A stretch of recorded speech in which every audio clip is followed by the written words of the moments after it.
Hello అండి. ఎలా ఉన్నారు అందరూ? ఈ ఆకు వెరీ ప్రెషియస్ ఆకు అండి. దీని పేరు పునర్నవ.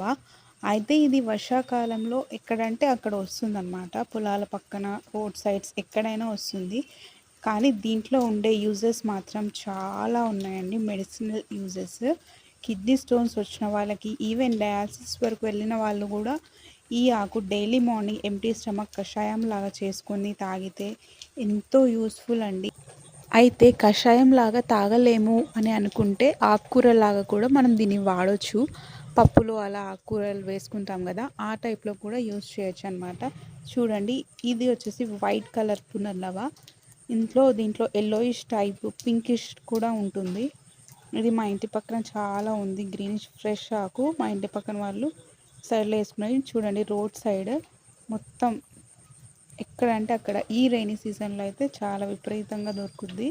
నార్మల్ టైమ్స్లో దొరకడం కష్టమే పొలాలలో అలా. ఎవరికైతే కిడ్నీ స్టోన్స్ ఉన్నాయి, ఇట్లాంటి సైడ్ ఎఫెక్ట్స్ ఎక్కువ ఇట్లా ఉండవు అనుకునే వాళ్ళు డైలీ మార్నింగ్ దీన్ని ట్రై చేయండి. రిజల్ట్ అయితే బాగానే ఉంటుంది. ఈవెన్ యూరిన్ ఇన్ఫెక్షన్ ఉన్న వాళ్ళు కూడా, లేడీస్లో యూరిన్ ఇన్ఫెక్షన్ అలా ఉన్న వాళ్ళు కూడా దీనికి కషాయం లేదా పప్పులో అయినా లేదంటే పచ్చి ఆకు అయినా నవలి తీసుకోవచ్చు.